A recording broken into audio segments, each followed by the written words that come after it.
Hello everyone, it's End Times Talk, and I wanted to come at you with a video about what to do if the economy does begin to crash. When it crashes, if it crashes, it's going to happen real fast. And there's going to be destabilization that's going to happen. Okay? I mean, there's going to be destabilization far and wide. It's not going to just be in the inner cities.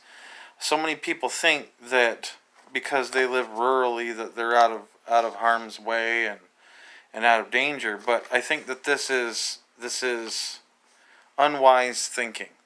I'm not trying to say that these people are wrong. You know, you very well could live so remotely that you might not even see another person. But there is a decision you have to make when things get really bad. Are you going to bug in or are you going to bug out? Bugging out meaning gather a bunch of belongings, get what you can, and get out of the city if you can get out of the city. I do know that Chicago's law enforcement leaders brag about how they can have Chicago shut down in about 6 minutes flat.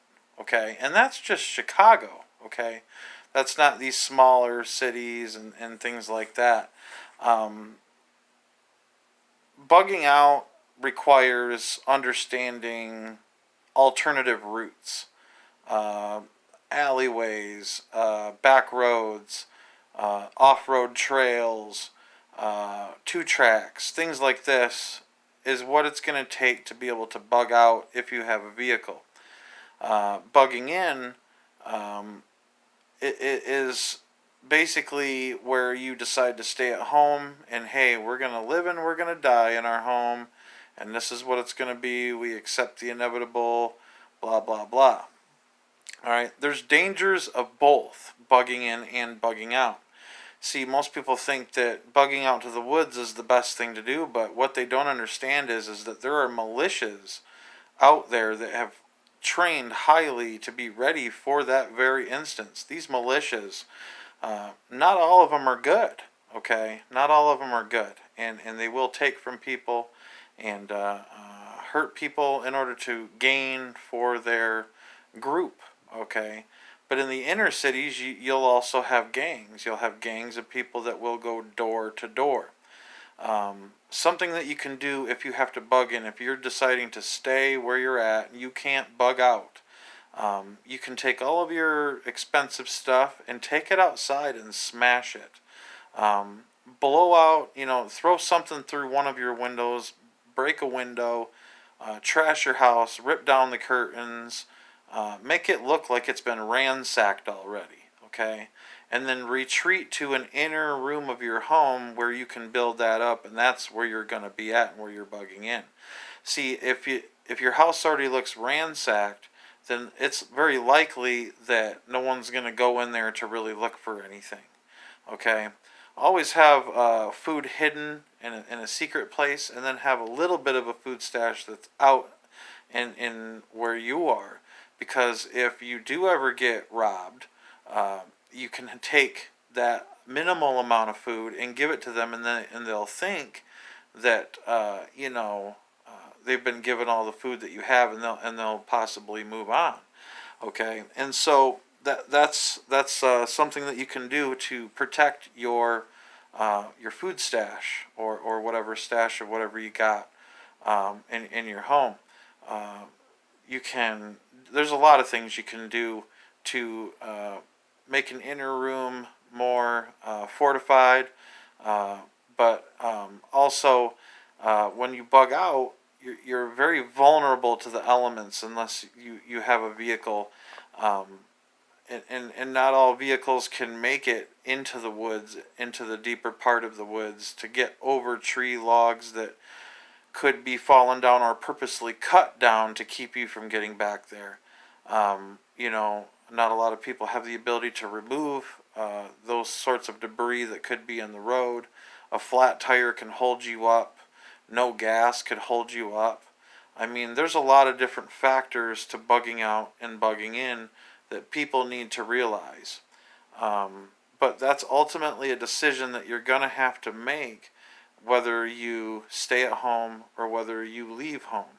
and it all depends on your situation.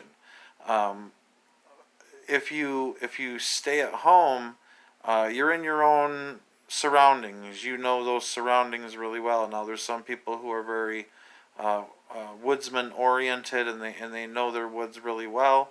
There's some people that own property, and these are all factors that pertain to your situation.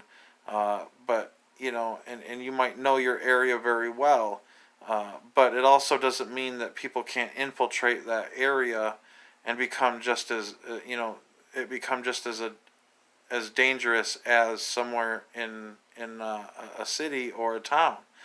So just because an economy is crashing and there might be civil unrest, it doesn't mean you should just run out into the streets and run around like a chicken with your head cut off. Okay, you have to be very strategic, and the most strategy that you can have in a time like this is to get down on your knees and to pray and to ask God what to do.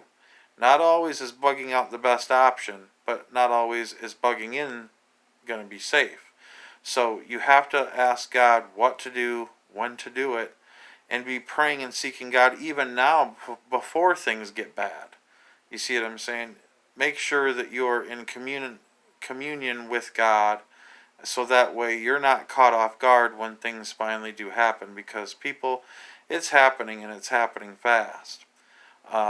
You need to start to gather supplies, gather what you can, um, uh, work out things with your neighbors and your friends and your family, where you can have maybe a group, and you guys have a whole city block where you guys decide, like, hey, we're staying here and we're all gonna to make this work, because you ain't fighting any superpowers. You know what I mean? Like that's a fight you'll lose.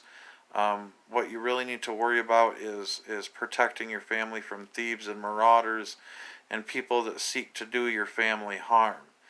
Because unfortunately, we live in a fallen creation, and there's much danger out there.